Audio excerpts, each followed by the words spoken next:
Hello there folks, I'm Dan Brown from a sortofinterestinglife.com. You're joining me on board good old Narrowboat Tilly, and today we're going to talk about another one of my favourite podcast series. Although this one is actually a proper radio series on Radio 4, but the podcast is an extended version of that series with extra stuff that doesn't make it into the radio edit. So, without further ado, what is this series? This series is the Infinite Monkey Cage with Brian Cox and Robin Ince. Now, this is also something I call the Brian Cox podcast. My apologies there, Robin. And ultimately, it's just a science programme. I say just a science programme, not meaning the just really.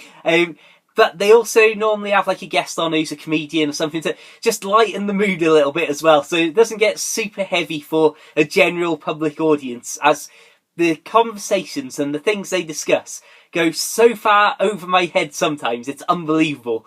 So it's always nice to have just a totally random sort of comic relief element to it as well. Really, I think that the key to this podcast and why I like it so much is that they talk about proper real science, and sometimes they'll talk about like space, sometimes they'll talk about like the human body, sometimes they'll talk about just all areas of science. Like, there's nothing sort of off limits, and some of my favourite episodes are about space and parallel universes, maths. Now, I can't explain to you, you wouldn't think that there's much to numbers like 1, 2, 3, 4 and 5 and so on, but some of the maths episodes I think probably divide the audience a bit into people who think it's the most boring thing ever, but I think probably more people would think, wow, once you actually hear experts start talking about the nuances of numbers and stuff, it's fascinating because it's so much deeper than you could ever imagine just naturally like learning in school and that sort of stuff and then being done with maths.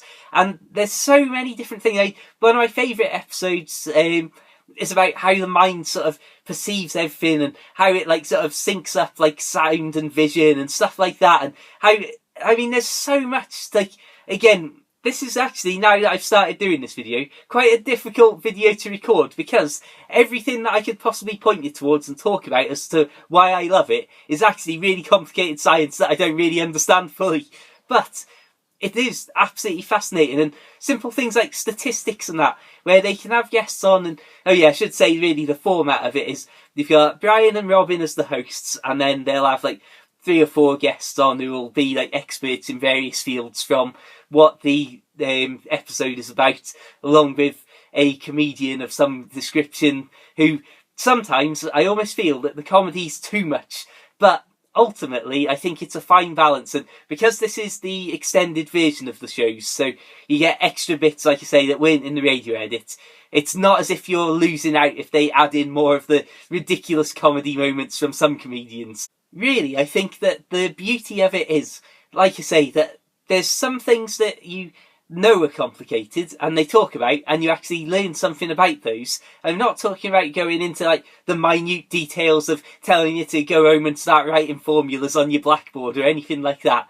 But then there are topics that you think that there's not much to really think about, and they'll blow your mind by all these random facts and all of these like extra dimensions. I mean, there's one episode literally about other dimensions and parallel universes and stuff, and it's like, it's fascinating. It really is fascinating. And I like them talking about things that we don't know and things that we don't understand, because it's like, when they start getting into the more theoretical elements of like, well, it could be this, it could be this, it's even more mind-boggling, because it's like, wow, this is what people are thinking about and trying to work out. And as they say very often, it's like, if you go back like 50, 100 years into the past and consider what people didn't know about back then, and now think of what we know now compared to then, but what we're working on and trying to figure out now, imagine in 50 or 100 years time what the questions will be then of like, well, we now know what dark energy is, or this, that and the other is, how particles can react immediately over huge distances to each other. Again, I'm not going to get into any sort of technical talk here, as I will only mangle everything massively. But ultimately, if you want to be mind-boggled and fascinated and potentially offended in some infrequent moments, depending on various beliefs you may hold, then definitely give the Infinite Monkey Cage a listen. So on that note, I will wrap this up and say thank you very much for watching. Feel free, if you're super interested in finding more audio stuff, to check out my very own audiobook. It's called The Narrowboat Lad, about my first year on board Narrowboat Tilly. You can get it from Audible, you can get it from iTunes, and you'll find links to the audiobook along with all of my Kindle books and stuff like that in the description below. But until the next time, have an absolutely fantastic day. Keep it monkey worthy, keep it boat worthy, and of course, farewell.